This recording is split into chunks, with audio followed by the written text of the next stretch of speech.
Welcome back to the channel. I'm your host, Daniel James, and if you are new here, welcome. Today I want to talk about a topic that a lot of people struggle with, and that is imposter syndrome. I want to talk about what it is, and I want to give you 2 exercises or questions that you can ask yourself that's really going to help you unpick and move past the imposter syndrome that you may be struggling with. Now, there's 2 types of imposter syndrome. The first type is when you've essentially lied about your capabilities and you can't do the thing that you've claimed that you can do. So maybe on your CV for a job or your resume, you've said you can do some stuff, maybe speak another language, and then it comes down to it, you can't. And you're about to be found out, and then you feel like an imposter. We've all been there in some way, shape, or form. But that's not what I want to focus on today. Today I want to focus on the second imposter syndrome, and that is where you don't feel good enough. You don't feel like you're worthy of the job that you have, or the relationship that you have, the life you have, the financial status that you have, whatever it is. You don't feel good enough. You feel less than. That's the imposter syndrome that I want to talk about today, because a common human problem that we all struggle with is that at some point in time, we've all felt unloved, unworthy, and not good enough.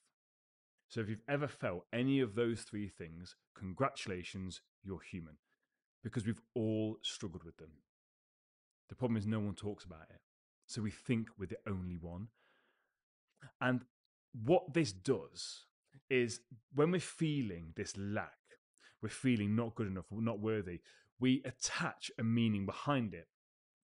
I am not good enough because of this, and that means this about me.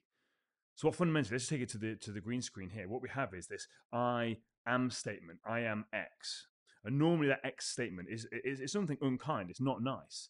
And then we attach a meaning behind that. And I am X because, and whatever that because statement is, so we make up a reason why we're no good, why we're such a failure. And this means. So we attach the meaning behind it. And it's that meaning that then causes this imposter syndrome, because we don't feel good enough.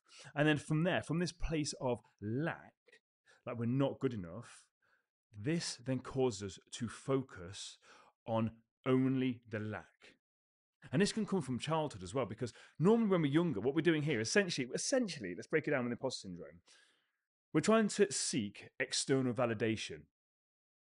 And as a child, normally what happens is we do this picture, this drawing, this thing, whatever it is, and we go to our parent or a caregiver or whoever's there, and we're like, what do you think of this? Because as a child, I'm not sure what I'm supposed to feel about this, so I want you to tell me what I should feel about this. And then the parents say, oh, good job, or not good enough. Da, da, da. So what we do is we're then seeking external validation from that person outside of ourselves, and we never learn to actually regulate ourselves and what we think about a situation. Now, again, if anyone's been around a little person, it's really easy to do that. But the best thing to do when someone comes to you, a child, and says, what do you think of this? Is to say, well, what do you think? Because then it gives that person the opportunity to think, well, what do I think of this? And then you can go from there. Maybe the artwork isn't great, and they're like, oh, I really like it. And it's like, oh, I really like it too. Have you considered maybe doing this and that and that? So you can still kind of get to the, needs a bit of improvement, but you're not saying, no, that's not good. Because from an early age, when we hear that, we don't hear the picture's not good. What we hear is I'm not good, I'm not worthy, I'm not good enough. And that then leads us to focus on lack, all the things that means we're not good enough. And it goes back to that story of Adam and Eve. Hey guys, if you're enjoying this video, please smash that thumbs up button. It helps with YouTube algorithm to get the video out there to help more people that may need to hear this message. If you don't want to miss any future episodes, hit that subscription button. And now back to the episode. The story of Adam and Eve, they have absolutely everything. So again, on the whiteboard here, I'm just drawing trees. These are terrible pictures of trees that kind of look a bit like circles. So they had absolutely everything they could possibly ever want. And then one day, this snake, this serpent, comes along and says, why don't you eat from this tree over here? The one thing they couldn't have, the one thing they couldn't do. And what do? They forgot about all this amazing stuff, all the abundance. They forgot all the stuff they did have and gave it all up for the one thing they didn't have. And they lost everything. And isn't that the same with us? Isn't that the same thing that imposter syndrome does for us? It causes us to focus on the lack, the things that we're not good at. And we get obsessed with that.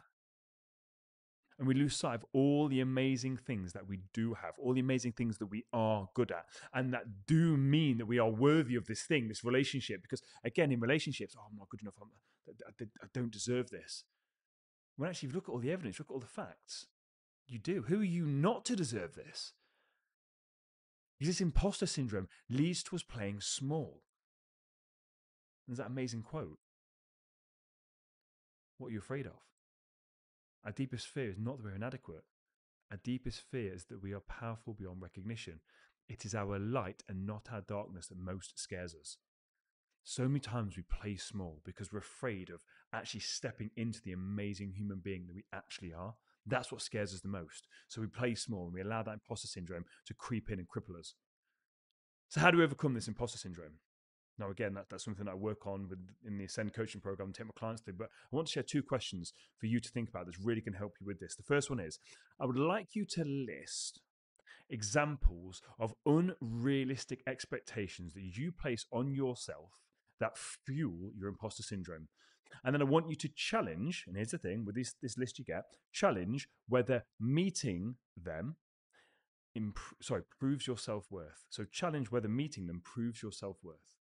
So list examples of unrealistic expectations that you place on yourself that fuel your imposter syndrome, and then challenge whether meeting them proves your self-worth, and really sit with it. Now, with these exercises, you don't have to do them. You don't have to do them. It's absolutely fine. But if you do really want to really try and figure out this imposter syndrome and some of the stuff that's holding you back, sitting with this and really taking time to answer these questions will massively help you. The second one, here's a deep one for you. Could your imposter syndrome function as a defense mechanism protecting you against the vulnerability of fully owning your capabilities and shining brightly? Could imposter syndrome be functioning as a defense mechanism protecting against the vulnerability of fully owning your capabilities and shining bright? Just really sit with those questions because they are so powerful. You know what? I'm going to give you a third one. I'm going to give you an extra bonus one. I'd like you to list ways your inner critic may be protecting you. That little voice inside your head, that one that is trying to hold you back, keep you in a comfort zone. How might that be protecting you? I'd like to list the ways that it may be protecting you. And then I'd like to show gratitude rather than frustration towards its efforts in trying to protect you. Because this is what causes that friction. And again, it causes us to start hating ourselves, not have confidence with ourselves. And it causes more issues. So if we can actually start to show gratitude for the fact it's keeping us safe and protecting us, that's real strength. And then write why this inner critic needs to evolve to support your growth. Those are 3 really powerful questions that if you take the time to answer them, will really help you figure out and regain control over this imposter syndrome. Give that new perspective, that new vantage point. Because no one knows you better than you know yourself.